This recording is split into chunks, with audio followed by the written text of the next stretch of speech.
Well, good afternoon. Sorry, just a little bit late today. Had a little some odds and ends. We'll actually kind of go with that in just a moment. Glad you're along. Welcome to Steakhouse as I will pull the open sign down for us, and actually going to pull my volume down as well over here. I got the I haven't made that mistake in a while, have I, folks? Give me just a moment here. Let me pull that down. Glad you're along. I got a great show. This one is pretty simple. Well, it's not simple. This is a very difficult show technically for several reasons, and the information and the topic is pretty deep. It's kind of, I shouldn't say it's outside of my strike zone. It's in my wheelhouse or my strike zone, but it is expanding my horizons a bit because I do know a little bit about our topic, but I'm even having to dig even deeper about this topic, and I'll get to that in a moment.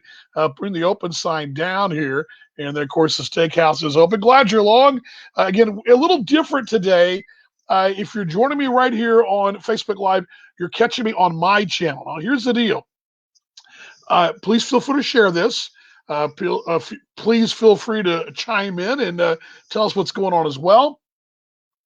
Questions, comments. This will re-air, I do believe, on the T-Bones channel, but I don't know for sure.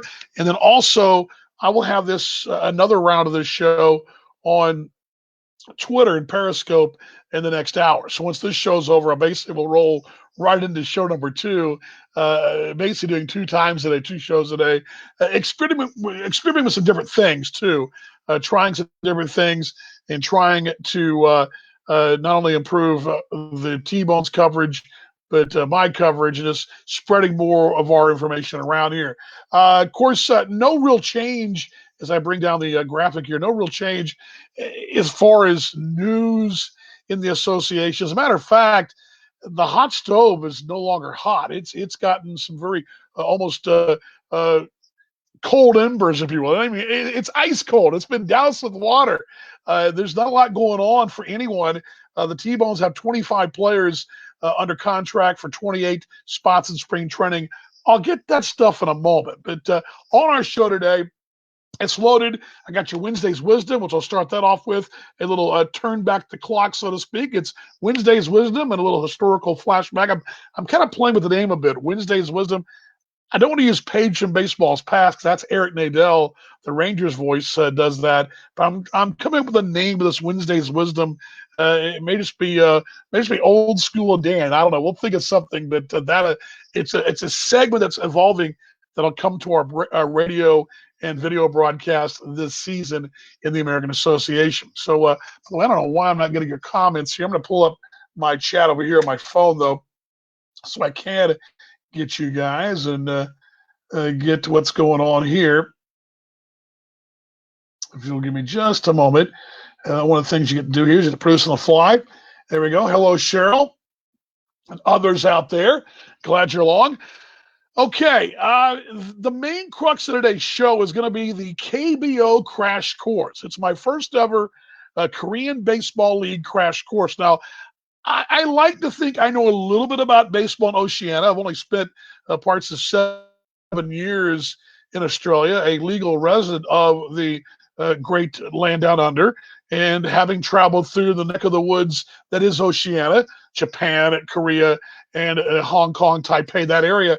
I know a little bit about the area. So with that being said, it still was an education for me because I know enough about the KBO, but there were some parts about the Korean Baseball League I had no idea about until I did a little research. And we're going to go through with some help. We're going to go all the way to Australia and to my broadcast partner with the Perth Heat and the Australian Baseball League. Paul Morgan will join us a bit later, and Paul and I will pull kind of a Talking Baseball Australia show for you folks, and a T-Bone-centric show here in American Association Baseball as well. And we'll talk a bit about, and Paul, there's no better guy that I know personally that knows the lay of the land of the KBO, having been involved with the KBO and actually calling Korean games this last year in the Australian Baseball League. So he has a pretty good pulse of what's going on there and spending quite a bit of time in Busan. So you're going to see my cousin Alexis out there as well.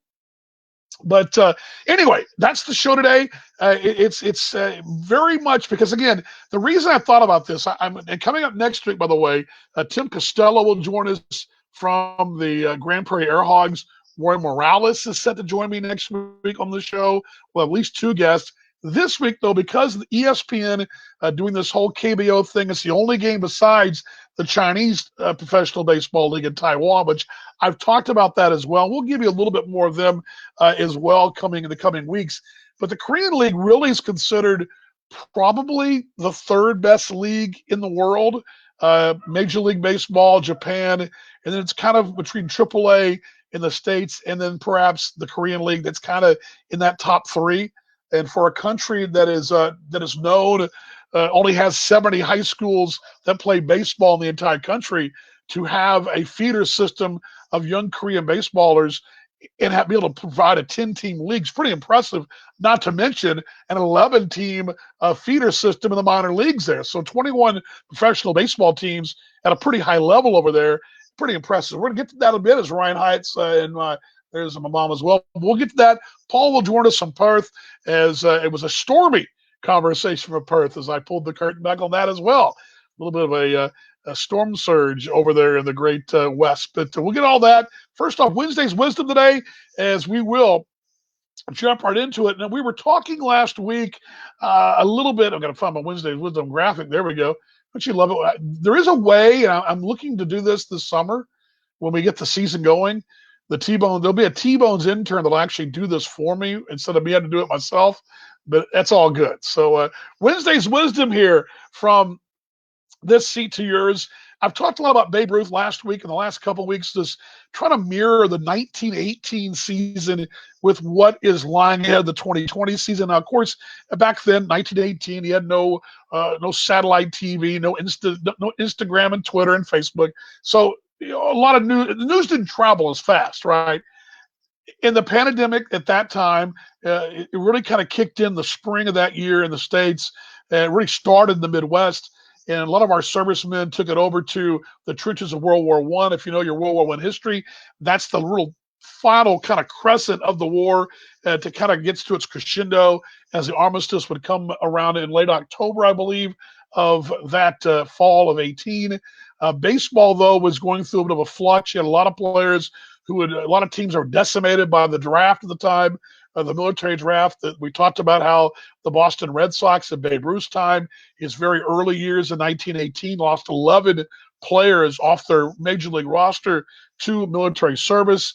What happened was you had a lot of players back in 1918 who realized if they did go in the service, their other choice was to go to work in industries that would benefit at the time, the industrial effort to help arm not only America, but Canada, the Commonwealth nations fighting in World War I, including our mates in Australia. But so a lot of these ball players realizing if they did not get some kind of legitimate work, they were going to be drafted. Well, Babe Ruth, like several others, Shoeless Joe Jackson was one. When I've mentioned this before in my radio broadcast, the textile leagues. Those were leagues throughout the South and throughout the Eastern Seaboard where these factory teams developed, where these companies would have these factories and they'd have a baseball team, part of the factory, and it was part of the morale of the working men and women there, mostly men at the time, back in the turn of the last century. And I mentioned how Shoeless Joe's career began playing in textile leagues in South Carolina, and how that was kind of the way. There were a lot of young players who came up prior to playing in the minor leagues, which at that time was not really regulated much at all. The best way to kind of come up was through the textile leagues and through industrial leagues. It wasn't uncommon for a team in Hershey, Pennsylvania, for example, to have a team representing the plant in Hershey. And we're going to talk about Bethlehem, but Allentown, where T-Bone's manager Joe Capietro began his first managerial career back in the late 90s. Allentown had a steel plant and had a mill team. Well, we're going to talk about Bethlehem Steel, which had a huge team in 1918. When Babe Ruth and the Red Sox boys were done winning the World Series, beating the Cubs in 1918, what did Babe Ruth do?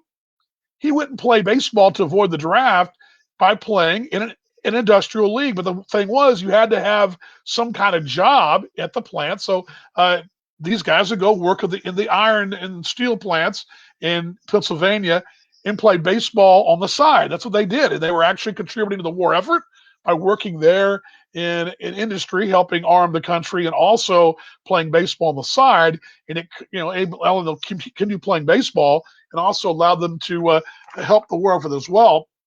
It talks about, too, that in 1918, in May of that year, Shoeless Joe Jackson was actually going to be drafted, but he worked out a deal with Bethlehem Steel in Wilmington Wilmington, Pennsylvania, to go work for them in the off season when the season was over. So that was a deal he even made in May of 1918 prior to that off season. Well, other players would follow. 40 players would follow Jackson to the mills in Bethlehem as well. One of them being Babe Ruth, where there's a famous picture of them together actually playing.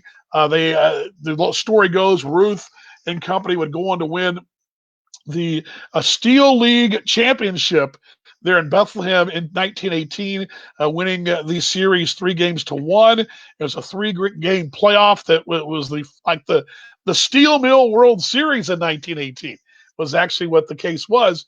And a future, not a future, but a teammate, but also a future Hall of Famer, Dutch Leonard, struck out, I believe, 18 against Bethlehem as he was playing for Fall River, the plant in Fall River. Fall River and Bethlehem were the 1 and 2 teams that played in the playoffs. And in Game 1, despite striking out 18, poor Fall River lost 11-8.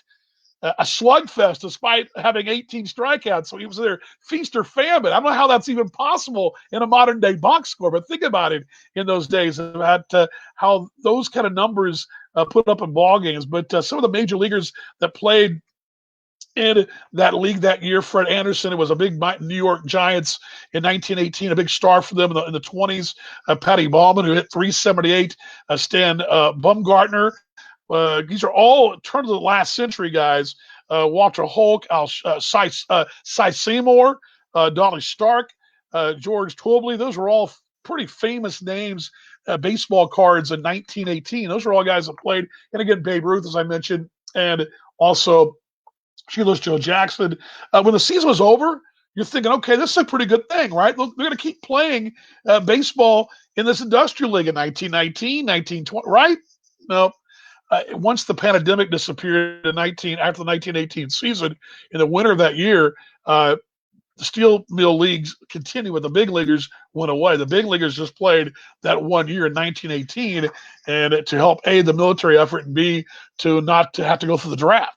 And that happened post 1918 World Series, and that happened due to the epidemic in 1918 and also the war, and also World War I, both those items as well. But Babe Ruth survived two bouts with the with that Spanish flu. He also won a World Series, and then the Babe goes and plays in the Steel Mill League in the fall of 18 and wins a championship there as well. And I believe it was bitterly cold too, when the story goes. But that's a little baseball wisdom, old school style here on the Steakhouse with Dan Vaughn, and I appreciate that time. That's Wednesday's Wisdom. That's always how we start off our show. A little turn back the clock, tell a story a bit, and that's what we're going to do. All right. Glad you're along. Some updates on the T-Bones. First off, let's get you guys chats in here. We are live here. Yes, the question was asked, did they play during the Spanish flu? Yes, they did. As I mentioned last week, the Red Sox were in spring training in Arkansas, playing there in Hot Springs. And they were playing at that time, the precursor to the Dodgers, playing them in a spring training exhibition. And they were actually kind of barnstorming across the South, playing, training in Hot Springs, and also playing a series at different military installations throughout the Midwest and South, well, the upper, I guess you call the Mid-South at the time. And one of the reasons the Red Sox were decimated by the flu in the early March of 1918 was because they had a lot of the future doughboys had caught the flu and were all together watching baseball, and they all spread the flu to the ball club, and both ball clubs got it. And then the Red Sox, Babe got really sick due to playing in spring training of 1918. The season was not canceled. They played on. in 1918, although they did have social distancing, and there was a lot. If you've read some of the stories and accounts of that time, there was some lockdowns in the summer of 1918. So that question goes, David, it is interesting. David, there's a really good book, and I've ordered it on Amazon. I'm going to preview it a little bit this summer, but talks about baseball in the summer of 18, along with the Doughboys coming home to celebrate victory, and also the Spanish flu, and all those things converging really in the city of Boston that really affected that part of the Northeast back in 1918. So yeah, good stuff. I enjoy that. I enjoy that stuff.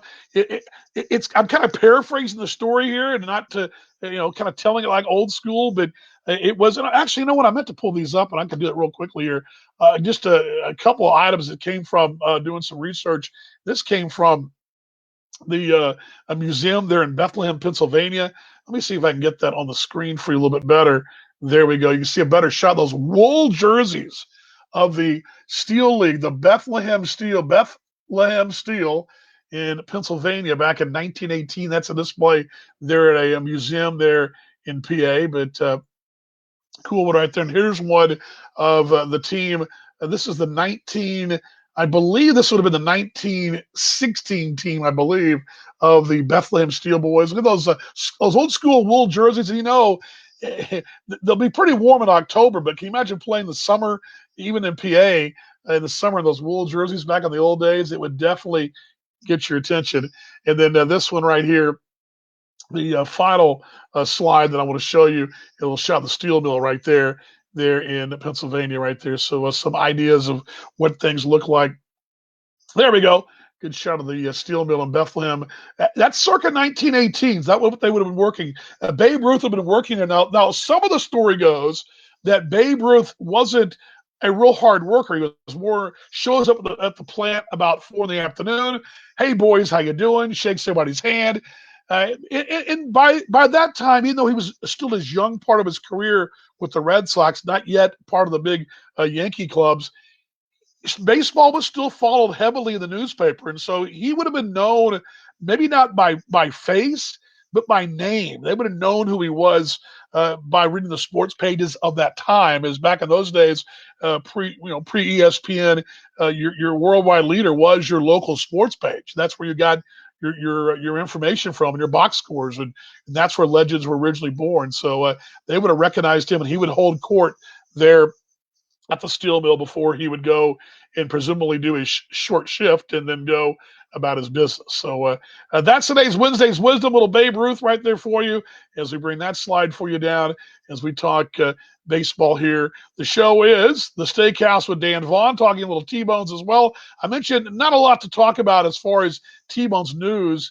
I will give you a little bit what I was on a conference call this morning. So let me give you the latest update from there from the ball club and kind of give you an idea of what is what's going on. As I've mentioned, every Friday, ownership of all the clubs, as well as the general managers of the clubs, have 2 separate phone calls, 2 conference calls or Zoom calls, and they discuss what's going on with the American Association baseball season. So far, we can tell you there's not really much more to tell you than that we're still in the waiting game. That's still July, hopefully July start to latter September window. There's been no schedule announced. I do know this as we had Josh Buchholz on 2 weeks ago, and Josh told you, and I can tell you this personally, he and Josh Ashab are working hard. They've got several schedules in place. They have several different scenarios in place. They've got their ducks in a row, so to speak. I expect probably sometime the latter part of May, if not, say, the 15th onward, we'll have a better idea where each state stands. The problem we have right now is each state is different. Every state is going through a different situation. I come to you from Texas today, following a Blue Angels flyover to salute our healthcare workers, where it's starting to open up again a bit. They're in phase 1, and we're almost a week through phase 1, and hopefully be going to phase 2 next week, week after. Kansas, and we learned this today from our conference call this morning, Wyandotte County, where the T-Bones ballpark's located, has had the most cases in Kansas. Now, there's still a bit away. It looks like May 11th, somewhere around there, The state of Kansas may go through phase one. So there's still a little bit of way. So what you're seeing is each pocket of this league, which goes from, if you're new to this, a lot of you folks are new.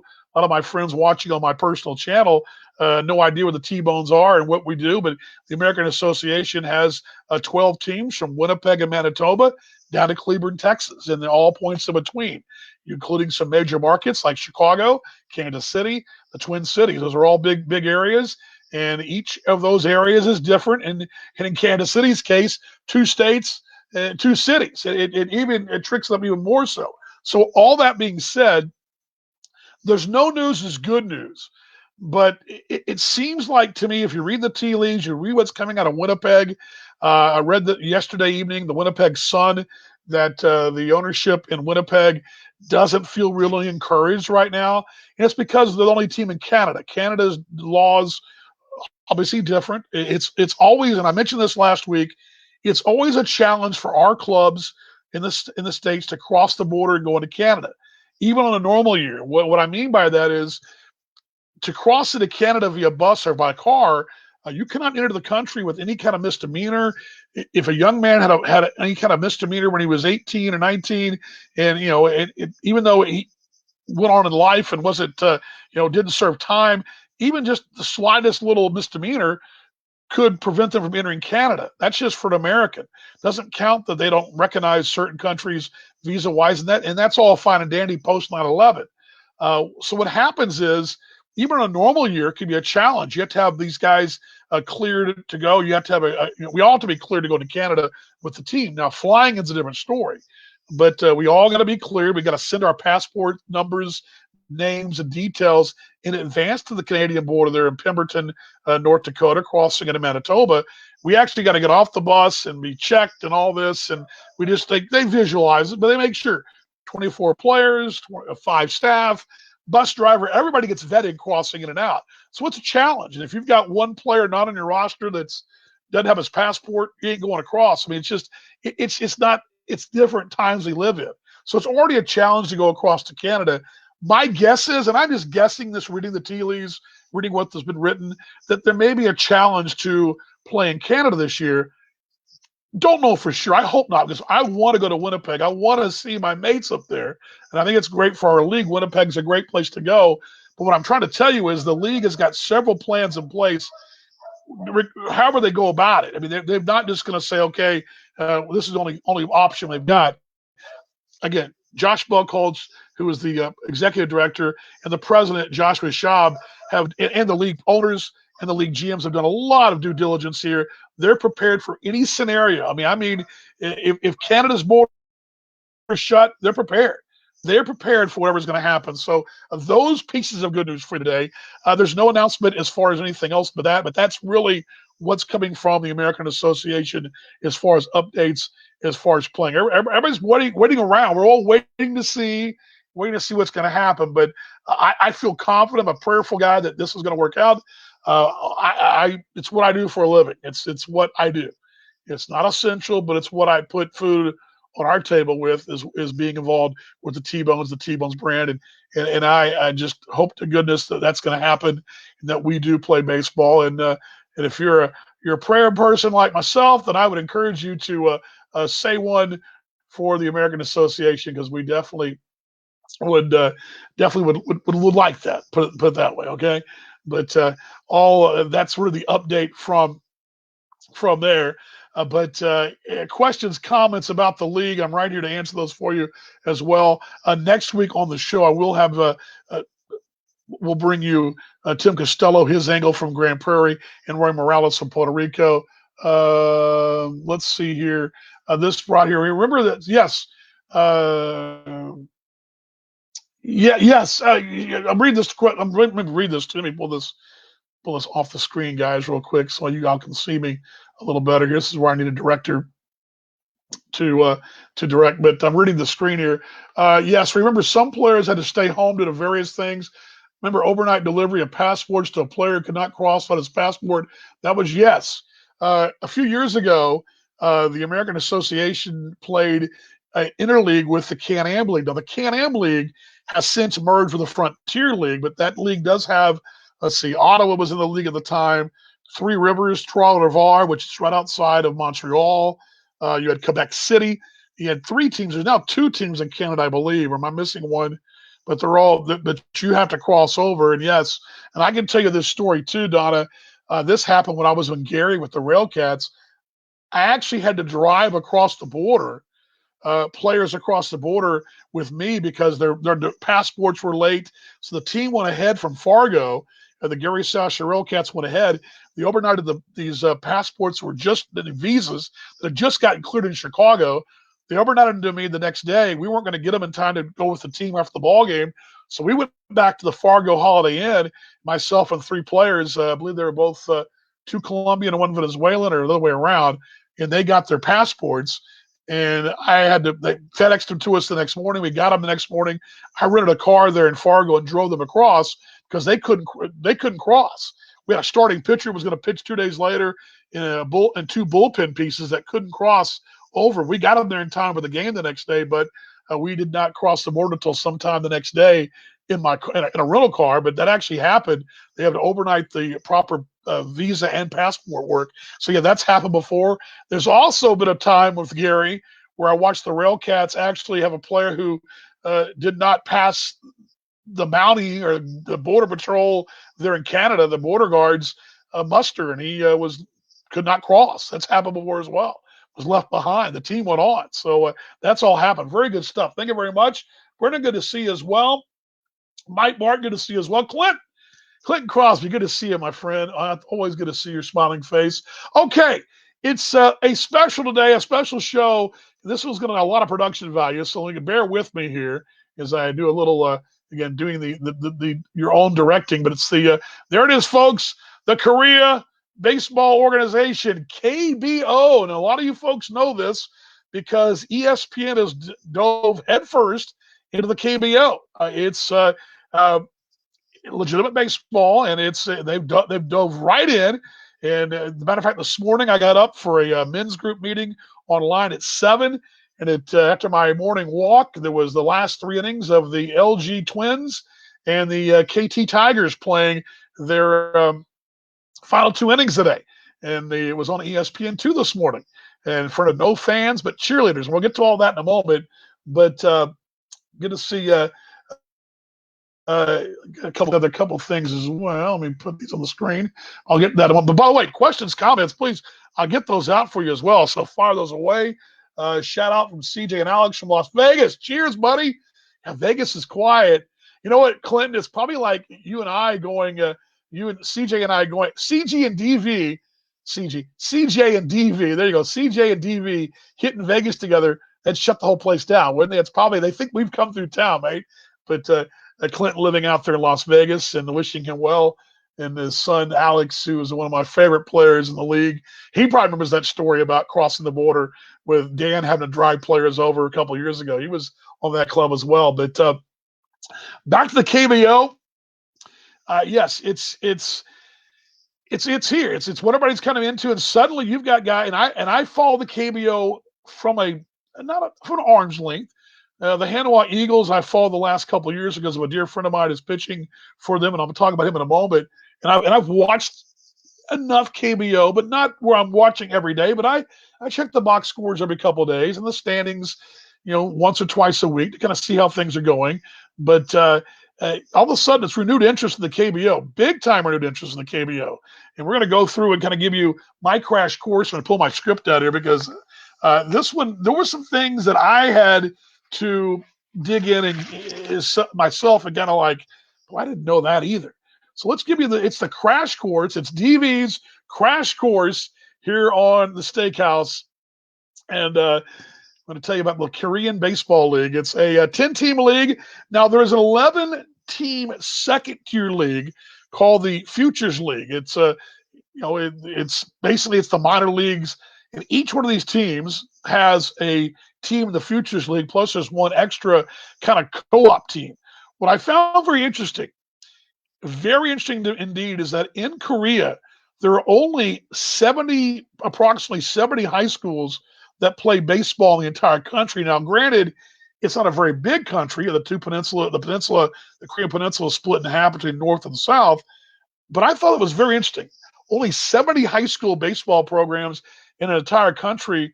And I was blown away by that number. That's the number of players that feed into their minor league system and then eventually their big league system. This is a system that's predominantly Korean baseball players. Now there are some baseballers that each team has as many as three, what they call we call them imports in Australia, but three foreign players at any given time.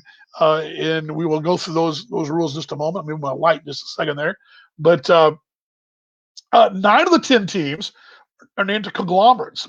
For example, LG, that's the same LG you see at Best Buy. Samsung, my phone brand, and you may have a Samsung product as well. They've got a team over there.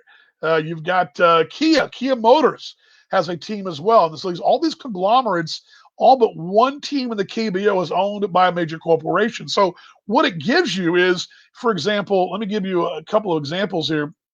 Here's one, and I'll give you the logo so I can kind of show you what I'm talking about, because these logos are interesting because they are, for example, let's give you the Kia Tigers. How about that? Let's give you the Kia Tigers logo.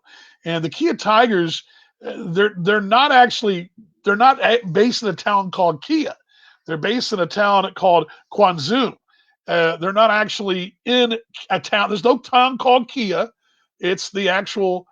There it is, Kia. The Kia car, the car you see that sponsors the NBA in the States is the Kia Tigers baseball club. Now, oftentimes, not all these teams, except for one, they all go by the corporate name first, then the team name, and they're based out of individual towns. You don't see that in the major leagues. You don't see it in the minor leagues in the States. You see it quite a bit in Japan, Taiwan, and in Korea. Not as much in Australia, although in Australia you do have corporate sponsors of each team, and that's Holden Randall. Talk about that another time, but you do get the idea there. I'm here waiting some good news. Jim, good news. Good news is we're still feeling pretty good. I mean, I think that we're going the right direction. But when I talked to the folks this morning, Jim, on conference call with the front office, everybody was in a real positive states, and the league still feels confident about playing the July to September window. But I do believe you'll see an announcement sometime later May. But we've got 25 players under contract, and 5 to take to spring, or 28 you can take to spring training, but 25 under contract, and they're all gun and ready to go. Yes, I am talking Korean baseball. And I'm going to bring Paul Morgan on in a few minutes from Perth to join me as well. But a couple more things for you folks in North America, and I'm going to pull this Kia Tiger logo down because I'm going to get back to them in a moment. But each team is based in a city, but they go by their corporate conglomerate name. That's just what they do. It's big bucks. I mean, it's big sponsorship dollars in the case of a company like Kia or Samsung or LG. And there's some very interesting storylines I'm going to give you in a few minutes about a couple of these teams. I'm going to give you some facts about each one that I think are very interesting. So maybe you too can pick your own team to follow in the KBL here on the Baseball Steakhouse with Dan Vaughn. Glad you guys are along today as we reset. Okay, each team plays a 144-game season.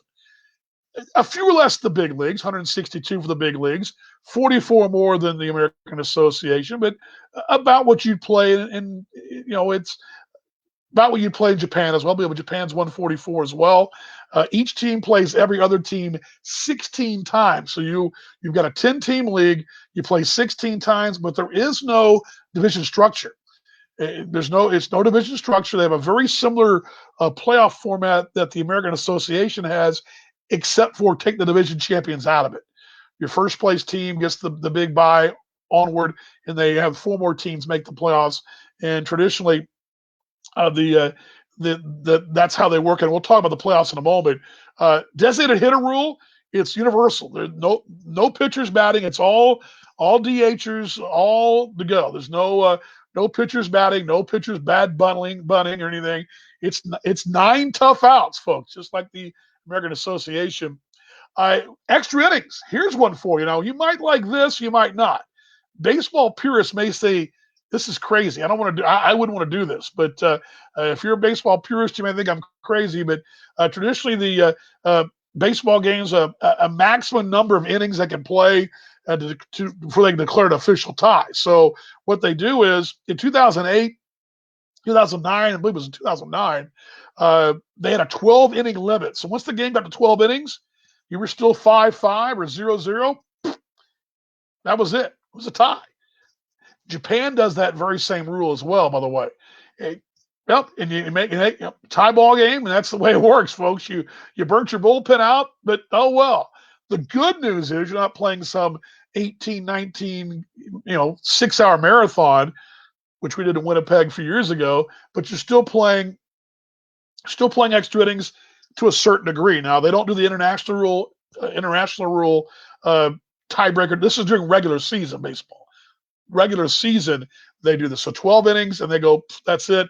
Then with they do 15 innings in the playoffs, and then they go and start over again. I mean, it's a little bit of. I see the thinking here. It beats the international rule tiebreaker to me, but can you imagine playing 15 innings in a postseason game? And you're tied, so you got to play an extra game. So in theory, a 5 or 7 game series could go 8 or 9. I mean, if you have 2 tie ball games in a 7-game series, you're going to have to play 2 more games. So the good news is you don't have to worry about playing long ass games. The bad news is a 5 or 7 game series in the playoffs could actually go 6, 7, 8, 9 games, depending on what happens. And that's happened before in the KBO in the postseason. So 12 innings in regular season, 15 innings, and they go to a tie in the postseason. That's how it works. Also, I mentioned they have 3 foreign players. It used to be, prior to 2014, only 2 foreign players, now 3. And for the most part, now I'm not sure how this works exactly, but it's usually 2 pitchers and 1 hitter. Not always, but that's what most teams are doing. Usually 2 aces or an ace and a closer, but 2 foreign aces and a position player. Although there's been some mentioning that some teams may try to shift back toward 2 foreign bats and 1 pitcher. It all kind of depends on where you sit as far as your ball club. Let's see here. Quickly, crazy play to the end. Love the 15. Yeah, you love it as a broadcaster. Knowing that I can be done in 12 as opposed to playing 14 in the regular season is probably pretty good. Let's see here. Donna says, Stephen, you was a catcher with the T-Bones and our other teams in our league plus played in Korea. You have to look him up. For sure. Let's see here. Bad news to the bullpen. Absolutely worn out. Can you imagine, Patrick, can you imagine during the postseason and you play an 9-game series? Of course, it's the end of the year, but even a 12, let's just say a couple of teams are in a normal series, play 12 innings, and you play for a tie. I mean, that you don't get no reward whatsoever. I mean, that's crazy. Here as we have our KBO crash course. Okay, a couple of little tidbits here. The playoffs. Now, this is a little bit confusing initially, but it works like this. Basically, what it is to encourage you to finish first is if you're the first place team, you get that bye, and it works this way in Australia too. You finish first, you always get a bye in that first round. Where it works is you've got 5 teams make it. The 5th place and 4th place teams play in a wild card game. Then the 4th place team the 4th place team starts the series 1-0 and advances, while the 5th place team must win twice to advance. Does that make sense? So technically, if you're the 4th place team, Dan's company, Red Raiders, it's my team now. I'm the Wombats in fantasy baseball. So Dan's Wombats finishes 4th. I'm 1-0 in that series when I play the 5th place team. So I just win 1, I'm done. Now the 5th place team has got to win twice to advance. That makes sense? Crazy, right? But that's how that works. So the 5th place team, 4th place team thing, it's an odd twist, but I like it. It's interesting, but an odd twist.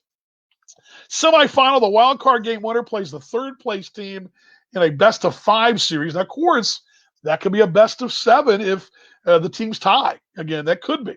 and then the semifinal winner, again, the second place winner, it's a best of 5, and then the playoff winner of that one plays the first place team in a best of 7. So the idea is to finish first and to avoid all this mess in the first place, right? You win the entire league in the regular season, you go right to the KBO Championship Series, which is their World Series right there. So with that in mind, before I bring Paul Morgan on a moment, I'm going to give you a little bit of a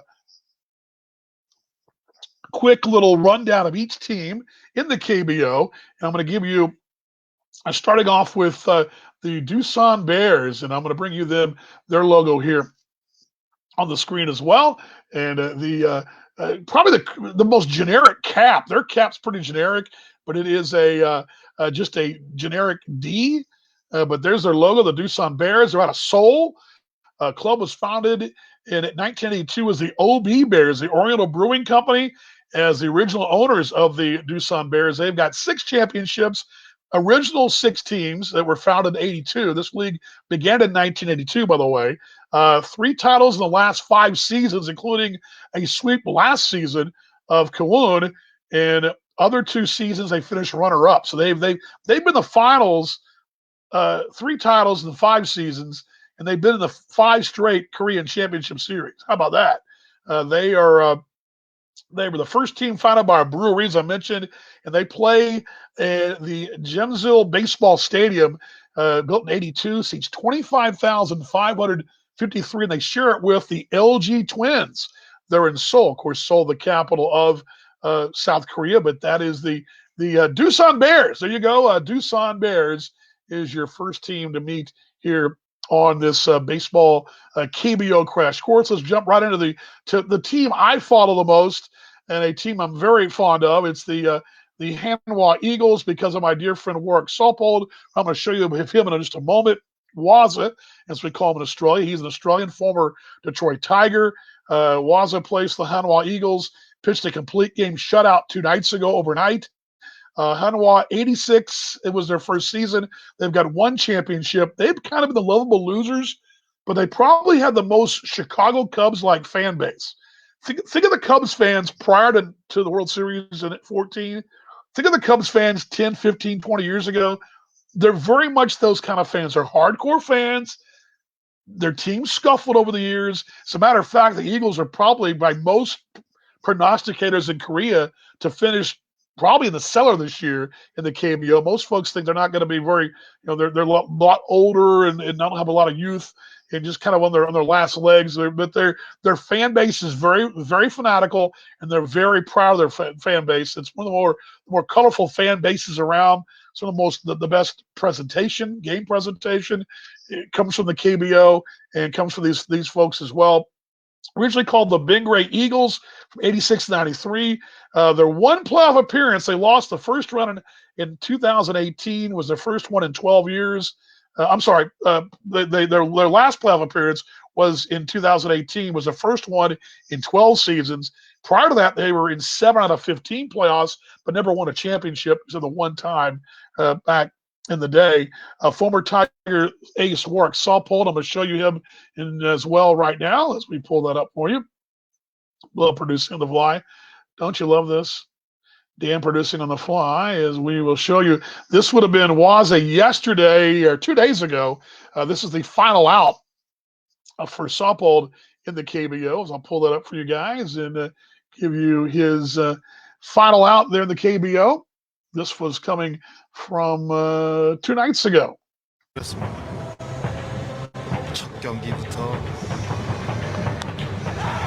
높이 떴습니다. 정은원 뒤로 물러나면서 잡아냅니다.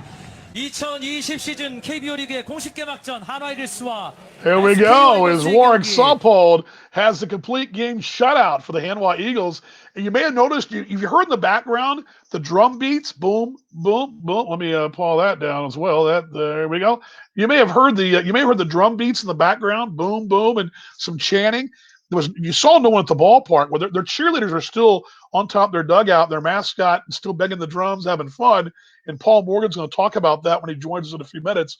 But it's very odd. You heard this noise, but no fans. It's really odd to hear. But that's the Hanwha Eagles as they our number 2 team there on the list. Let's go to the Kia Tigers, founded in 1982. I mentioned them a moment ago. Last championship was in 2017. 8 championships overall. They're based in Gwangju, 6th largest city in South Korea. One of the smaller market teams there. Play in Gwangju Mundong Baseball Stadium. It was the original home. They now play in the Kia Champions Field, a corporate field, 27,000 seats. Most of the ballparks there between 15,000 and 30,000, mostly around that area right there. Uh, Mike says, let's keep Korean rules in Korea, please. There you go, mate, for sure. Former big leaguer. Here's one for you. Former major leaguer, and I remember this guy as a giant as a kid. Matt Williams is their new skipper, and he's under major pressure because Kia has a lot of money, of course, a worldwide presence, but Matt Williams is their new manager, which is it's not uncommon in Japan and Korea to have a once in a while. Bobby Valentine managed over in Japan years ago. Not totally uncommon, but it's oftentimes a sign, at least from Korean circles, of pressure. Hey, we got to get somebody who can get this thing turned around. And Kia has really scuffled lately. The franchise usually was originally known as the Superstars in Sami, but also other names, the Pintos and the Dolphins. They were named the Hyundai Unicorns at one time when Hyundai owned them as well back in the 90s. And they've kind of bounced around a bit. They play there in – actually, I got the wrong one there. I think I'm putting the wrong one. Oops, sorry about that, guys. Wrong script there. Here we go. Kia Tigers, Matt. Here we go. Got Matt Williams. There we go. Sorry about that. I was reading the wrong. But I was talking about the Kia Tigers and went on. Oh, the Kiwon Heroes. That's where I was. The next team. Sorry about that, folks. Sorry about that. The Kiwon Heroes. Yeah, sorry about that. Good to see Bill Sinclair joining me from the land down under. The Spider. What's up, mate? Back to what I was talking about. Sorry. Here we go. The Heroes. Here we go. The Heroes. The Heroes showing up on the board. The Kiwon Heroes, Seoul Heroes Baseball Club is also what they're known as. Formerly the Next Gen Heroes. I was reading this to you guys a moment ago. Originally known as the Superstars, also the Dolphins and Pintos. Don't know really what a Pinto is, but the team originally owned by Hyundai, and the Unicorns they were called, and they were sold to Hyundai in '86 from the original owners, and relocated from Incheon to Seoul. Incheon, talk about that city in a moment. Won the KBO championship 4 times. They were called the Unicorns. So they're the Unicorns. They won 4 times. As the Heroes, not so much, but they play there in Seoul. The KT Wiz, another interesting. I don't know why when I heard this team, the Wiz, it reminded me of a soccer name for some reason. It sounds like very much like an arena soccer name, doesn't it? The KT Wiz. But the KT Wiz, here's their logo right there. The KT Wiz logo, very much like a soccer logo as well. And they play in Sunwon, lies about 19 miles south of Seoul, a city of 1.2 million people, 20,000 seat ballpark, renovated in 13, built in 89. And this is what's interesting about them. This is their big fact. The KT Wiz are one of 2 teams that were actually kind of not, I won't say relegated or brought up. They were original members of the Futures League. They were actually a minor league operation and then applied to be in the KBO's top level and were brought into the KBO back, I believe, in 2008, I believe, is the, 2013, pardon me. They brought into the KBO in 2015. Sorry about that, 15.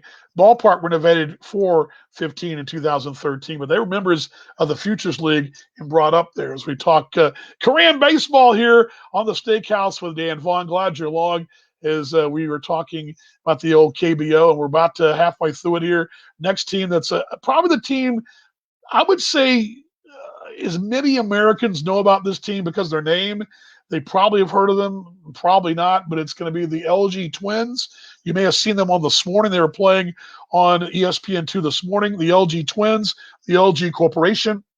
They're in Seoul. Probably the most popular team. If you were going to look at North America, much like a Yankees and Red Sox, Cubs kind of fandom, they're really well known. I mean, Cubs now, with now, not so much Cubs before, but Red Sox, Yankees, maybe Dodgers names come to mind. When you see those caps everywhere, you'll see LG Twins caps even in Australia. The most popular team as far as good as merch as well. Very popular in the 80s and 2000s. They've they've sort of they've sort of dropped off lately, and that's one reason that they're trying to kind of get their ship turned around as well. My notes here for them, I have a couple things. They are probably the they found themselves a young gunning team, probably a top 3 team this year. There are lots expected of them. I mentioned there's a lot of pressure on that Kia club. This LG club has got a lot of young kids that they expect a lot of things from, probably the deepest farm system of the bunch. The Twins mentioned they share the same stadium with the Doosan Bears there in Seoul. Won the Korea Series their first year when they became the Twins, which was 1989, their first year as the Twins. Prior to that, they were called the Shinrong, the MBC Shinrong. Here's a tidbit for you. Korean Series MVP of 1990 was Kim Yong-soo. Kim's number 41 was one of the many early numbers retired, but was the first number retired by their ball club, along with Lee Bung-koo's number 9. And those two retired numbers, and two of the legendary Korean baseballers of the LG Twins, but again, very popular team, the LG Twins, there in the KBO. So we got the Twins now. Let's move along to the NC Dinos or Dinos. I don't know. I should have asked Paul Morgan this earlier, which way you say it, but and Paul will be joining us, by the way, in just a moment. We'll talk a little KBO crash course in the back end. But the Dinos, here's their emblem. I'm not sure what to make of it. Their logo, I'm not really sure what to make of it. But 2011, a newer team. They were also members of the Futures League until 2012, when they were brought up from the minor leagues to become a major league in Korea. 1 million city population, and the city is on the coast, right on the coast of South Korea. It's a planned city. The city of Changwon is a planned city, much like I guess Washington D.C. or Canberra in Australia. It's all a mix, all on a master plan, and it's one of the younger cities in South Korea. And again, about 1 million people live there. It's the newest ballpark, built in 1919, opened 2019. I don't know why I wrote 1919 down. 2019, 22,000 seat stadium. It's the newest ballpark. Last year was their first year in that new ballpark. And they are the Dinos. Don't know what a Dino is exactly, but it's something of that nature. Okay, so something of that nature. Let's bring them down. Let's go back into all right, logo. The logos are, I guess I gotta admit, outside of Doosan Bears and probably Kia, the what is it, the Kia Tigers and the Bears, they're a lot to be desired there. But the Samsung Lions, there's a name for you. You guys will all, this is a very popular team throughout North America as well. They have a really large following through the Korean, even here in Dallas-Fort Worth. I know there's a really big Samsung Lions fan club here in DFW and the Korea area, also a big club in Los Angeles, Koreatown. But the Samsung Lions, of course, everybody knows the brand Samsung, huge name in business. But the Lions, 8 championships. They're located in Daegu. I don't know if I'm saying that right. My Koreans, and I did broadcast Korean games this year. They play in Samsung Lions Park, built in 2016. It's the only multiple-purpose stadium that's being used currently in the KBO. That little tidbit. The original 6 team won a league title. Their first one was 1985. And here's one for you. They're probably the most successful run of any KBO team over the years. From 1997 to 2015, they made 19 straight playoff appearances. It's pretty good. Can you imagine in I don't care, any league, American Association Baseball, Major League Baseball, 19 straight years you made the postseason. That's pretty impressive stuff. Let's play catch up here. As mentioned, Mike Martin saying, let's keep Korean rules in Korea. Mark McKeegan of CM8, great talking this morning. Appreciate the kind words. And glad you're along as well here on the Steakhouse talking. It's T-Bone's baseball, but what we're doing here to kind of keep us going as T-Bone's fans is to give us a KBO crash course. It's Dan's KBO crash course in the Korean Baseball League, and kind of blowing through it and giving you some tidbits of each team. In the final of the 10, I believe, and we bring this down for you there. Pull the logos off here. The final of the bunch, and I think I've gone through them all. I'm double checking it. I've got all the logos. You guys have seen them all, haven't you? Oh, actually, you're missing two. We're missing two. We're gonna go back to the one that you probably know the most of. It's SK Wyverns, which is the logo. And that looks like and sounds like it should be a team in the German Bundesliga for soccer, right? That looks like a German Bundesliga logo playing in the Bundesliga, playing soccer. But they're based in Incheon, which is the largest airport in South Korea, and one of the largest and busiest, one of the busiest in that part of the world is the airport in Seoul. That's actually the airport in Seoul is in Incheon, home of the busiest airport in South Korea. Third largest city in South Korea, so it's in the Metro Seoul area, but it's actually its own city. They play at Moonhak Baseball Stadium, also known as, here's one for you, is SK Happy Dream Park. How would you like to go to a ballpark tonight? The St. Paul Saints and the Kansas City T-Bones are playing a neutral site game at SK Happy Dream Park. Just makes you just kick back, close your eyes. It's SK Happy Dream Park. What a vibe, huh? I mean, that is a cool SK Happy. So even if your team loses, you went to Happy Dream Park. I mean, what a great marketing idea, right? There you go. It's 26,000 seats, built in 2001. It's part of a larger Moonhak Stadium complex and complete with a 40,000 seat multi-purpose stadium for footy and for other games as well, and for concerts. That's the area there in Incheon. SK, by the way, I learned this, is the largest telecom company in Korea, and it's the third largest conglomerate in Korea. How about that? And they had a 23-game winning streak that ended in the April of 2010. They had a 23-game streak that started in 2009 to 2010. It's the longest winning streak. Actually, I'm sorry, ended in April 2010. It actually started in April. It's the longest winning streak in Korean baseball and the second longest winning streak in the world, behind the New York Giants of 1916, who won 26 ball games, and then 22 games for the Cleveland Indians in 2017. They won the league in 18 and in 2010. Some of the playoffs the last 10 years, and I missed one for you because I kind of saved this one because I was interested in a couple of things here, couple items that jumped out at me. But the Lotte Giants, there we go, which is a team that I know. I mean, again, I would say Lotte and Samsung would be pretty well known, but Lotte is probably well known because you're thinking, wait, I've heard the Lotte before, right? There's a Lotte somewhere else, right? Well, you're correct. There is a Lotte in Japan. Lotte Corporation owns a team in the KBO and also owns a team in the Nippon League, the Japanese league. There's their logo, a lot more traditional. That looks very much more like the Twins of Minnesota meet the Giants of San Francisco logo. That's what they look like. Founded in 1982, original 6 team. They've located in Busan, and Paul Morgan's going to join me in a moment and talk about Busan. Also, they own those Chiba Lotte Marines, the Marines in the Nippon Professional Baseball League, in Chiba Lotte Marines, the Nippon League.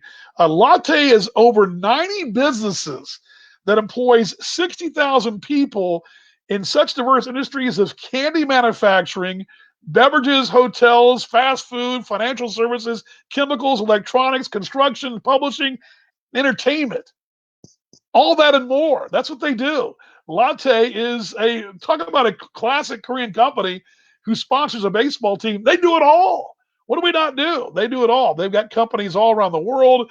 They've actually been bought duty-free stores in Australia, New Zealand, and they are the largest confectionery manufacturer in South Korea.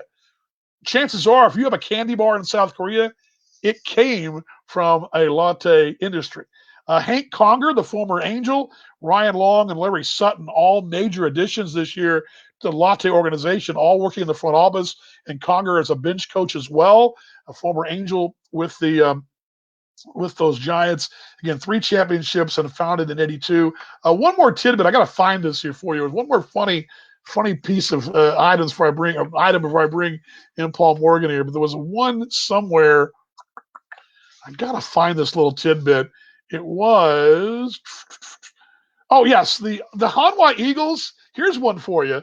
The Hanwha Eagles, which I'll bring their logo up in a moment. Again, I mentioned them a while ago. That's the team that my buddy Warwick, because Salpo plays for, Perth Heater. But I say buddy, my mate, whatever.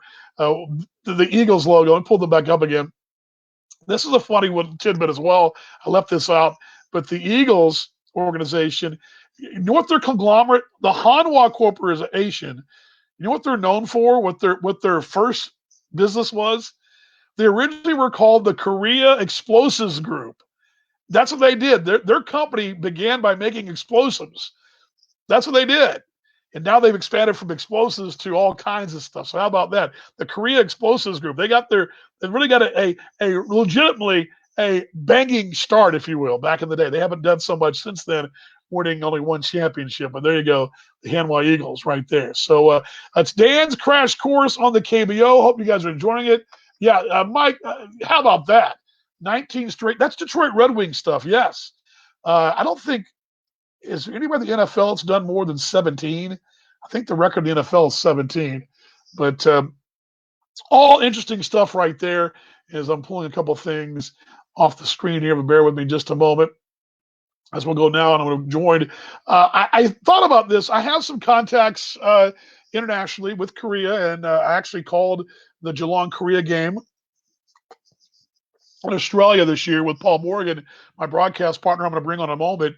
Australia has a Korean team based in Geelong, and I'm going to talk about that with Paul in just a moment. But Paul's my partner on the broadcast in Australia, and I thought I would give us a little Talking Baseball Australia exclusive. First off, I got to play this for you guys because I'd be remiss if I didn't play this. So I'm going to play the intro to bring Paul on the show here, as we're going to play the official. This is our official song. I'm going to play it, and then I'm going to bring Paul in and join us live from taped this earlier from Perth in Western Australia, because this is the guy that knows the Korean League and has been over there and knows the pulse of the baseball in Oceania and can give us more of a detail of that. But first off, let me give you this fine gem of this fine piece of work from the folks at Talking Baseball Australia.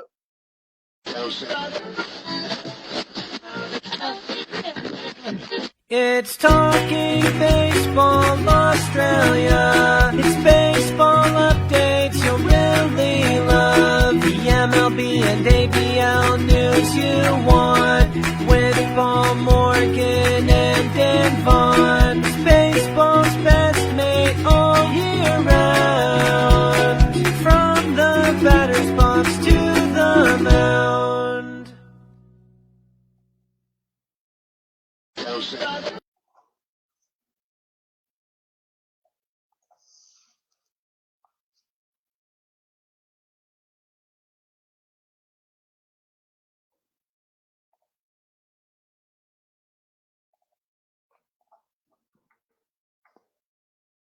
League, and as I mentioned, they opened.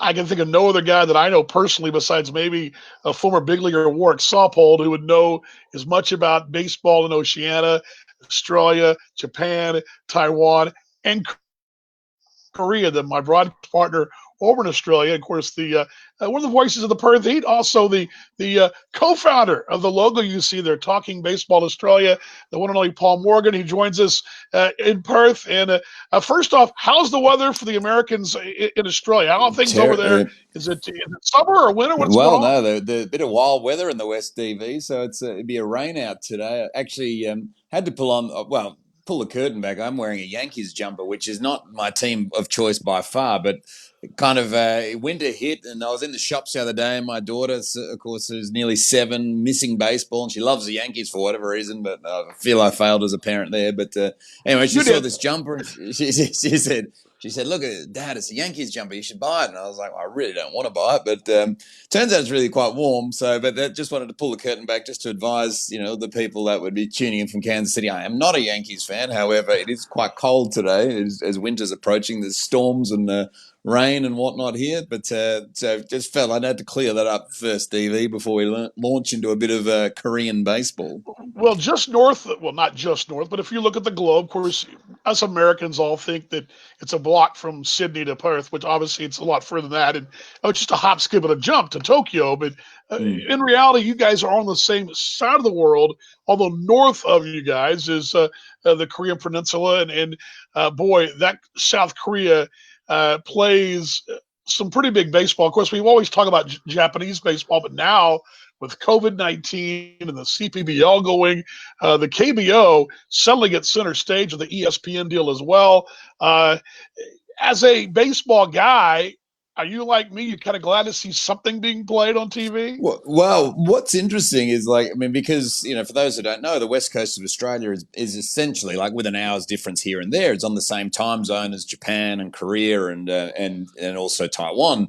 So it's very interesting to what the game yesterday that sort of tuned in and tuned out of the KBO with the Hanwha Eagles with Warwick Sawpold, of course, Perth guy who played in that game. Like that was on at 1 p.m. here now. Like normally in MLB season, your 7 o'clock East games are starting at 7 a.m. here. So, usually those West Coast games you get the, but, if a day game is playing in North America, forget about it. It's the same deal. Like, a 1 p.m. Sunday game is 1 a.m. here. So usually I'm not up and about, but, I think it's a very interesting thing though with the KBO because, the bigger difference for me, there are a lot of differences between, Asian baseball and North American baseball. But one of the huge differences is probably the crowd because in Korean baseball, like the crowd is such a different experience to what you'd find in North America that playing in front of no crowd is such a, is a bizarre concept anyway, but you could kind of get away with it in some areas. But they're on a next level in Korea and Japan as far as crowd interaction goes. So I think that it must be a bizarre thing for the players. And I know I saw Warwick was on, he was on one of the radio stations here a couple of weeks ago or last week, and he was sort of suggesting that in the spring training game, one of the most bizarre things was having no crowd because, they are beyond animated, the crowds in Korea. So it's something that will be very different from a playing experience anyway. Yeah, as a matter of fact, I told this story on a show maybe last during the T-Bone season. And I told this to some of the T-Bone fans. I got a message from Warwick's mother in Perth. She had just come back from seeing Warwick Sawpold, former Detroit Tiger, Perth native, Australian member of Team Australia. One of our Australian stalwarts there. His mother sent me a video that she shot when they were there. She and his brother were over there for a couple of weeks. They were over there 3 or 4 weeks. And one of the videos she shot was from her seats last season. And it was the dancing cheerleader type girls, almost like NFL, a National Football League, but cheerleader. But they cheer the entire time, and yet fans won't be there, or they weren't there when I saw the videos this morning. But they were still cheering, still doing their thing. Yeah, it's unreal. So what sort of happened? The games that we were at when I was over there, I think 2012, 13, whenever 2012 would have been late 2012. It was for the Asia series. We're in Busan, which is home of the Lotte Giants. And, they had a guy who's the head cheerleader for the Lotte Giants. He had, he had the full kit. He had the team kit on, but then he had almost a doctor's coat on, these long knee-length boots, and he had a stage set up. He had about 15 sort of cheerleaders around him. And, they'd be when it was slightly – so when the team was out to bat, they'd be up and about, and he'd be every pitch, everything is just not constant go. And it's funny because a lot of the chants that they're doing are the exact same chants you do in North America, but obviously in Korean. So it's like you kind of sit there and you're very familiar with what's going on. But it was just, it's it's one of the more cooler experiences because, in the stadium, they have 7-Elevens. So you go and you buy your beers or whatever, you buy your snacks at the 7-Elevens. The vendors going around instead of, pretzels and hot dogs and popcorn, they had fried squid and a few other things going on. So you got these completely different experiences, which are so similar but so different. But yeah, them crowd, and even Busan Giants, they put they tie garbage bags to their heads and they sort of I think it's during the eighth inning and then they let them all fly and these orange garbage bags fly everywhere. And it's such a cool fan game it's look, it's probably missing a lot of because it's not at the level of obviously of MLB. It's probably, you'd be certainly missing a lot of elements for sure, but it's fun, that's for sure. It is fun. The voice you're hearing there and the face you're seeing is Paul Morgan. He's joining us from Perth in Western Australia here on the Steakhouse, talking a little baseball. We've taken a break from the T-Bones this second half of the show, and really most of the show for a KBO crash course while we're waiting for the T-Bone season to start, American Association season, and of course MLB. Let's talk some KBO because it is on TV, Korean Baseball League, and Paul has been over there. He's seen it firsthand. He also has a little insight, of course, knowing we both know one of the members of the Eagles, as we mentioned, Warwick Saupold. But give me an idea, the novice American fan, what kind of competition is it? Are we looking at maybe AAA, AA type competition? Well, I saw something on, I believe it was Jeff Passon's Twitter, I think yesterday, but I think from an American standpoint, from a scouting standpoint, you view it as it's KBO is viewed as a AA level, AA to sort of the fringes of AAA. I sort of think the MPB, the Japanese competition, is regarded as AAA standard. That's the highest standard, of course, in Asia, and second best league outside of MLB, of course, in terms of talent, but. Look, it's probably, that double. But again, Korean baseball, like small ball comes into Korean baseball. The pitches are a little more, there's not the thunder velocity pitching as well. There's a bit more crafty pitching as well. So the game is slightly different. But to kind of give you a crash course in KBO. So 10 teams are in the KBO. So there are 10 teams scattered across South Korea. So the Doosan Bears, one of the teams, they're based in Seoul, so they're probably, like this awful jumper I'm wearing. They're probably the Yankees of the KBO. So they actually share a stadium in Seoul with the LG Twins, which is another one. So kind of one of the big things that happens also in the Japanese leagues and right throughout Asian baseball is a lot of corporations sort of own these teams, which is no different to kind of what happens in MLB, I guess. But it's just they're all, so Doosan Bears. What it means for the American guy, like for example, if you'd see the Yankees there, instead of being called the New York Yankees, they'd be called maybe the Jet Blue Yankees. Yeah, exactly. And this is so they don't actually go by the town name. It's more it's the sponsor, and a lot of times, even as a North American, I'll see LG, and I'm thinking, okay, that's the name of the town. Actually, the brand or TK or whatever, Lotte. So that explains it from that standpoint. But go ahead and continue. Exactly. Yeah. So the Doosan Bears, the Hanwha Eagles, which is probably the team that we support the most in the West, based on the fact that Warwick Saupold's the number one pitcher. Had a phenomenal opening day yesterday. Pitched nine innings straight. Just gave up the 2 hits as well. No earned runs, which is awesome for Wazza. The Eagles are like a very, very mid-market team. Probably actually, Baseball Brit, one of our good mates on Twitter, likened the Hanwha Eagles to Kansas City Royals. So sort of same kind of market, I guess, as that. You've then got the Kia Tigers. The Kia Tigers are the most successful throughout KBO. Again, Kia, of course, the car manufacturer. The K-Woon Heroes.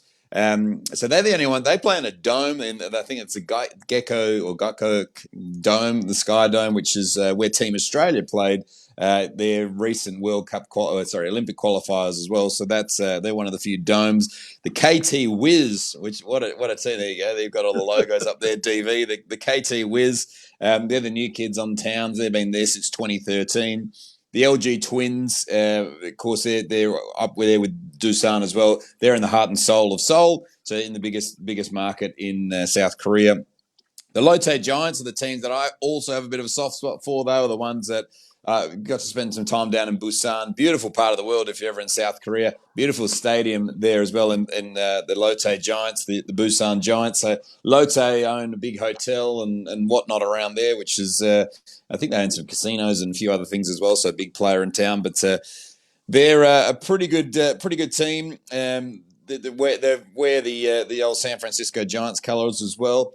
Now the NC Dinos probably made a bit of a move in the last couple of years because they had Eric Thames, of course, who went to spend some time in Korea, came back, muscle man, played for obviously the Brewers and did so well there.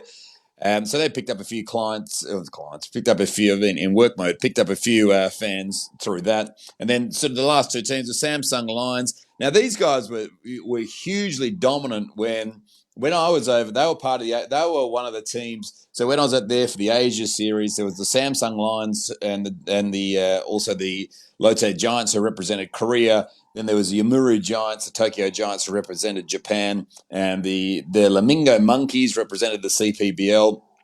But the Samsung Lions, they were unbelievable. So they went on a run. So they won the championship in 02, 05, 06, 2011, 2012, 2013, 2014. So they went on the four-peat as well. And they were the hot ticket in town. And then the SK Wiveners, I believe, they're the final team. So it depends on your liking, but and I can tell you, like back in 2013 when we stayed at the Lotte Hotel in Busan so on one floor was the Australian team, which was the Perth Heat. One floor was the Flamingo Monkeys. One floor was the Samsung Lions, and the other one was the Yomiuri Giants. Now, the Yomiuri Giants, the Tokyo Giants, which is, I know we're going off KBO for a second, but they are definitely the biggest brand in baseball in Asia by a mile. And actually, in the lobby of the hotel, every time we'd leave, there would be fans everywhere, like particularly Yomiuri Giants fans and also Samsung Lions fans and Lotte fans as well, waiting to get a glimpse of these players. Now, we'd be up and down in the elevator with these Giants players and these, like, really, I had no idea really who was who, but you'd get out of the lift, and particularly if it was a Yomiuri player, and fans would just swamp them. But it's such, and I guess because it runs, this is an interesting experience, particularly for North American viewers. Like, it's such an interesting experience now to kind of look into Asian baseball, because obviously normally the seasons run at the same time. So you kind of, you're fixed on your T-Bones or your Royals or whoever you're sort of fixed on, that you don't probably get enough time to surface for area to tune in Korea and Japan and whatnot. But, baseball is huge over there. And, I think 2/3 or 1/3 of the world's population sort of sits within, that sort of section of the world when you add in China and Taiwan. But it's a I big remember thing. too. I remember, Paul, when I was actually hosting a radio show with you. There at Sport FM in Perth. This has been 2012 during the Asia 12, yeah. series. You, Yep. you went to Busan with the Australian team, which was the Perth Heat, the reigning ABL champions, that Asian series. And I remember having you call into the show on a Wednesday night, and it sounded like you were at a rock show. I mean, because behind Yeah. you were calling from on your cell phone from the lobby, and they just had a press conference and some kind of banquet, and then here come all these players out from both teams in this hotel, and it sounded like you were in an 80,000 seat stadium, everybody Yeah. going crazy. And you said, I remember you telling us people are going nuts around here because the players Yeah. were in the lobby. Baseball fans in that part of the world, especially now, I will take Australia out of it because that's a whole different animal. But Japan, the Nippon, and then Korea, and then the CPBL there in Taiwan. Some of these teams and players, there's a rock star status to them. Well, 100%. And I think, like, particularly when you put in the mix of the Tokyo Giants, because, I mean, Tokyo, at the end of the day, like, Tokyo is probably the same size as New York City population wise, maybe slightly, give or take a few people either way. But, like, you're talking about one of the biggest cities in the world, and baseball is the biggest sport in Japan. So you've got this, and this team is, as I say, the Giants are the Yankees of Asia. So you've got phenomenal interest in all these things. But yeah, we were at press conferences, and I was sort of fortunate to kind of be, in on all the press conferences. But you had hundreds and hundreds of people from all walks of life, and all different, Fox Sports Asia and ES, and all throughout all these that and interestingly, what was really quite cool is everyone had to have their little earpiece in because. Of course, the Korean media would ask in Korean, and the Japanese would ask in Japanese, and the Taiwanese media. So you had your interpreter. So all the managers up there and all us media, we had an earpiece in. So when a question was asked in whatever language, you got tuned in for you to understand it in obviously English in my case, but. Yeah, but you'd leave the hotel. There'd be people everywhere. You'd get into the hotel. There'd be people everywhere. These guys, it's no different to I think like even changing sports for a second. Like if you talk to any Australian that goes and plays cricket in India, and I mean they cannot. If you're a good cricketer, you cannot leave your hotel in India. I mean the level Right. of being just mobbed is on. Take your most famous baseball player in America, and like add in the fact that India has 1 billion people, and then like one of their legendary cricketers, Sachin Tendulkar. I mean, that guy cannot Right. leave the streets. And Right. there's a guy here, Perth guy, who lives not far from me. Actually, I see him now and then. But Adam Gilchrist, one of the great cricketers of all Yep. time, he was. Yep. That guy cannot, like, if he gets to India, he cannot go anywhere without being. And that's just the way sports in Asia are. Yeah. They It is are that way. just they're huge. But And there's not many players. I mean, I guess from an American standpoint, and it kind of go to another subject here, but it does talk U.S. sport North America. Michael Jordan couldn't walk the streets anywhere. no, I would imagine. When Kobe Bryant was still alive, he couldn't. He was a recognizable face. LeBron James, obviously. There's a handful of guys, mostly NBAers. yeah, There's not a lot of baseballers that could walk the streets of Australia or maybe India, but but there are places you could walk. Mike Trout would walk through Tokyo; they'd know who he yeah, was. yeah, In Australia, in that same vein, how odd is it? And I always find this very odd. Graham Lloyd is a guy that you and I know as baseball yeah. fans, but as Yankees, from New York Yankees, for Mm, example. Here's a guy that's a 6'11" former big league pitcher, part of a World Series team, who walks the streets of Australia basically unknown. That yeah. still blows my mind sometimes. It's unreal, and even right now, I mean, a real life example right now, Liam Hendricks, of course, who was an all star last year with the Oakland Athletics. He's from Perth as well. And he would be, outside of, from when you look at from athletes who are paid the most on a global stage from Perth. I mean, there would be Daniel Ricciardo, who's a Formula One driver who gets paid squillions, but then like Yeah, Liam Hendricks would probably, be one of the second or probably the second most highest pay, including the national game, Aussie rules, and all that. Who these players get mobbed, but Hendricks is beyond, beyond all these guys in terms of what he's achieved and amount of money he gets paid. But right, yeah, he would walk down St George's Terrace, and I think unless you were a baseball nut, no one would know. right. He would just walk fine, and it's crazy to me. It's crazy that baseball doesn't get the attention that it deserves. But it's maybe all these small little breaks, Dan might help grow the game a bit in Australia as well, as there's no sport going on here. So, and Well, and that was kind of my excuse next question. was it got I'm sorry. I was just going to say, was it got a bit of news time, which is great. So, Yeah, well, that's what I was going to say, and I was going to lead in my final question before I jump back in.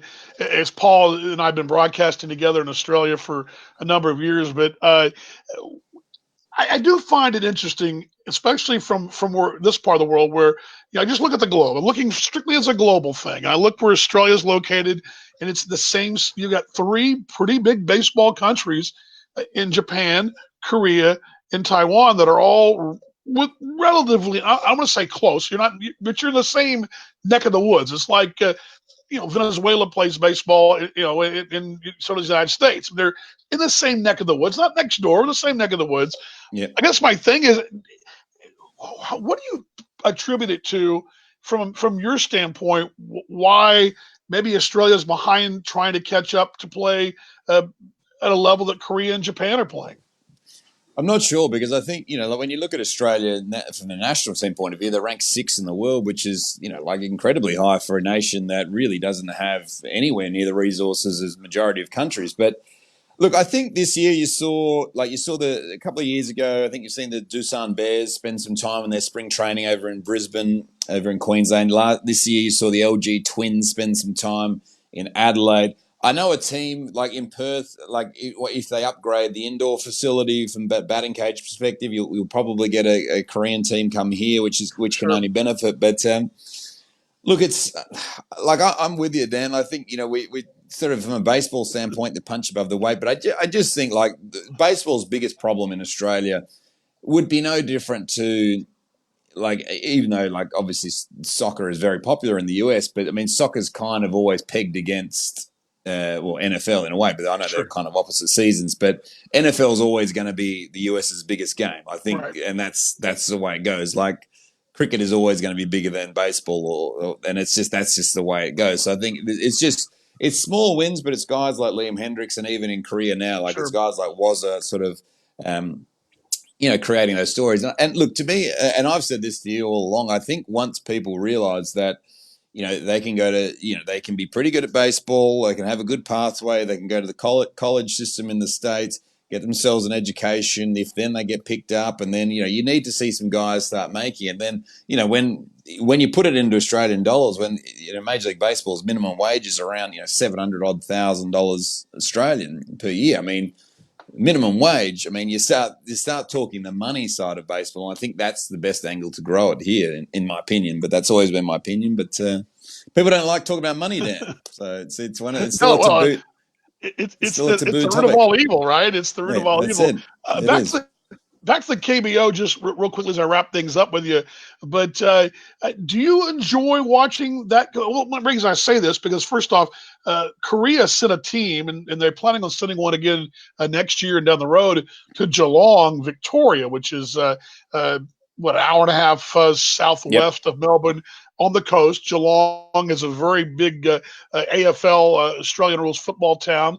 But the Geelong, Korea, the Korean governing body sent basically it was a Futures League team. Futures is the league Yep. right below the KBO, but sent some of their top prospects to play in Australia. You and I called one of the games. You called a couple of those Yep. games. You saw them up close. Um, from that standpoint, when you watch, do you enjoy watching the Korean style game as much as you like watching a Blue Jays Yankees matchup? Look, personally, like I prefer watching North American baseball just from a standpoint of Asian baseball can be a little slow. Like in baseball's obviously a slow game anyway, but it can Sure. kind of be a little slower. I mean, I think even a fun part about the KBO, I'm pretty sure that there's 3 breaks a game that they go off to have a smoke break because most of the players still light up the darts and have a good time. So it's it can sort of drag on, but when you've got 3 or 4, yeah. So you see, and that's the Well, that was you. I got to pull the curtain back because that was you and I in Adelaide. Now, I got to tell our T-Bone fans, you and I were broadcasting an Adelaide Perth series in Adelaide, South Australia, probably 2015 or 16. And I can't remember the guy's name. There was a famous Korean player who was yeah, playing in, Tai Sung Kwan, I think. Yeah. So yeah, and he was a very well-known older yeah. guy. He was now by this time in his late 30s, early 40s, but he was playing. Paid the most on a global stage from Perth. I mean, there would be Daniel Ricciardo, who's a Formula One driver who gets paid squillions, but then like Yeah, Liam Hendricks would probably be one of the second or probably the second most highest pay, including the national game, Aussie rules, and all that. Who these players get mobbed, but Hendricks is beyond, beyond all these guys in terms of what he's achieved and amount of money he gets paid. But right, yeah, he would walk down St George's Terrace, and I think unless you were a baseball nut, no one would know. right. He would just walk fine, and it's crazy to me. It's crazy that baseball doesn't get the attention that it deserves. But it's maybe all these small little breaks, Dan, might help grow the game a bit in Australia as well. As there's no sport going on here, so and Well, and that was kind of my next was question. it got I'm sorry. I was just going to say, was it got a bit of news time, which is great. So Yeah, well, that's what I was going to say, and I was going to lead in my final question before I jump back in. As Paul and I've been broadcasting together in Australia for a number of years, but I do find it interesting, especially from where this part of the world, where I just look at the globe. I'm looking strictly as a global thing. I look where Australia is located, and it's the same. You got three pretty big baseball countries in Japan, Korea, and Taiwan that are all with relatively. I'm going to say close. You're not, but you're in the same neck of the woods. It's like Venezuela plays baseball, in so does the United States. They're in the same neck of the woods, not next door, the same neck of the woods. yeah. I guess my thing is, what do you attribute it to from your standpoint? Why maybe Australia's behind trying to catch up to play at a level that Korea and Japan are playing? I'm not sure because I think, like when you look at Australia from the national team point of view, they're ranked sixth in the world, which is, like incredibly high for a nation that really doesn't have anywhere near the resources as majority of countries. But look, I think this year you saw a couple of years ago, I think you've seen the Doosan Bears spend some time in their spring training over in Brisbane, over in Queensland.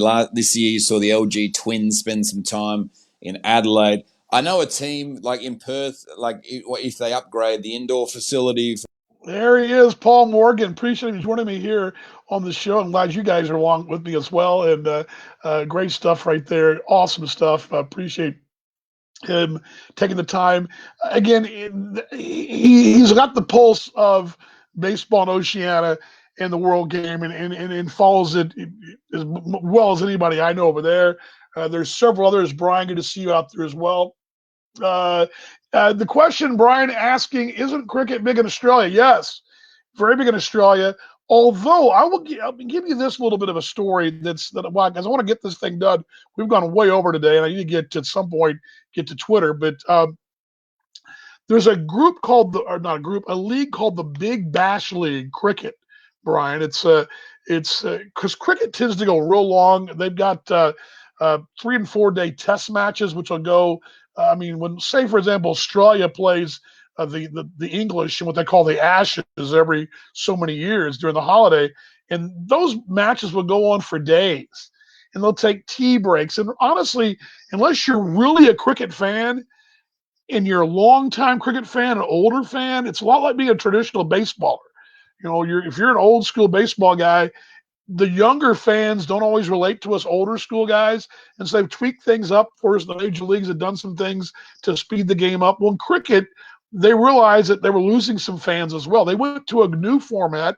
It's a 1 day, well, they call them 1 days, but one night, whatever you want to call it. They're one match, one quick, I say quick, 3 hour match, and it's called the Big Bash League. And they wear colorful uniforms. They wear new era caps. As a matter of fact, they bring in some of the big stars from India, the subcontinent, and also for the West Indies, and of course all of Australia and New Zealand. They play there in Australia, and it's sponsored by KFC, Kentucky Fried Chicken, sponsors the Big Bash League. And you can close your eyes, Brian, and sit there at, for example, at Perth Optus Stadium, which is this brand new, beautiful stadium in Perth. You can sit there with your eyes closed. In between innings, which they have innings, between the innings, the breaks, you hear the music, you hear the promotions, they're doing things on the field. You would think you're at a minor league ballpark, and there's no doubt in my mind that the people who follow Big Bash cricket, who started Big Bash cricket, spent a lot of time either at T-Bone's games or at St. Paul Saints games or whoever game at minor league ballparks, getting insight into how the American baseball game works at the minor league level, because it really feels like it. And cricket has become less sleepy because of it. So yes, a very big game over there. The cricketers over there. Paul, great stuff from him. I appreciate him joining us. Long show. I didn't realize how long this was going to go on. I didn't realize I would go on as long as I did on the whole KBL, this KBO crash course. I want to give you one more little item here before I let you guys go. I promised this. Let me pull this up here. This is actual from the video I mentioned. This is actual shot from the stands. This is what you'll see above a dugout in Korea when they have fans. There you go.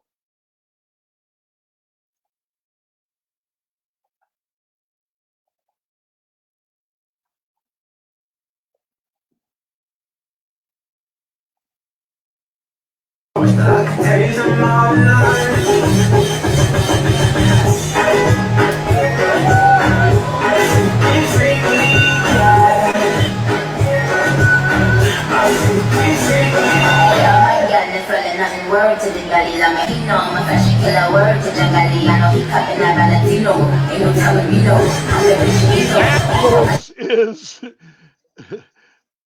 Korean baseball right there. That's the fans. They're in Korea, though. That's it right there. Pull this down. There we go. Pull that audio down. My audio was blowing in my ears there, but that's what you'd see atop a dugout in Korea. That was actually sent to me from the Hanwha Eagles game last year that I mentioned that my friend Warwick Suppold's mom. But that's actually what that's what you'd see in the stands. It's very different over there than what you see in the States. One more thing to pass along to you as well, and I want to give this to you before I shut things down, is you may have seen this earlier this week, and I'll play catch up next week. That's the Safe at Home for shirts we've been wearing. Go to the team's Facebook page for all the details. But basically, it's simple as this: it's for a good cause. Well, let me just pull it up for you. I might as well just do it while you got me here. Let's just go ahead and pull it up. But T-Bone's, we did it last week. Joe Capietra's, and I'll pull his picture up next week. But Joe, Chris Brown did it. Morgan did a great job as well on her photo shoot over the. I guess hers was Thursday, and Brownie's was Friday, or Joe's was Friday. Anyway, mine was Saturday. The bottom line was, whatever the case may be, great stuff. But it's for a great cause. I want to give you the details as well on and basically what it is. You order the T-shirt, go online. I've got several mates that have already done this, but you too should go check these out. And it's the Safe at Home initiative, and of course brought to you by Just Bats, Routine Baseball, and hashtag Safe at Home. Go to routinebaseball.com/giving. Routine, ROUTINE, baseball.com/giving, and you will can order those shirts. And again, for every one of those shirts, you purchase one that helps Sandlot Goods create 10 double-layered cotton masks for our medical workers and first responders. So a great cause right there to the stay-at-home initiative there. So do that. Well, folks, been a long show. Thanks for question is family friendly. Yes. That's what you see in Korean baseball. How about that? Yeah, family friendly. I don't know about that. It definitely feels like an NFL atmosphere, but don't know about that. But again, I stopped and didn't keep playing it, but you guys get the idea. And thanks for joining me. Glad you guys were long. I know the show was long today. Had a lot to get to. Appreciate it. Next week on the Steakhouse, Roy Morales will be joining us from Puerto Rico, and also will be joined by Tim Costello, who will join us talking about the Grand Prairie Air Hogs, or Texas Air Hogs, let's say, and talk about what their future lies as far as we'll talk about their season and some interesting stuff. I heard him already this week on the Cleburne Show, and he'll have some insight into what will happen roster-wise for them. Time to get this thing shut down for the week. Glad you joined me today. The Baseball Steakhouse with Dan Vaughn talking T-Bones, the American Association. Today was our KBO crash course, and I'm glad you joined me. I know, very long. Thanks to Paul Morgan. Thanks to all you. Of course, Paul, my broadcast partner in Australia. Thanks to all of you for joining me, for all your time. It was a long show, but appreciate all of you. Time to put that close sign up. And until next time, have a great week. Love everybody, and we'll see y'all next time. As we say on the broadcast, see the broadcast, everybody.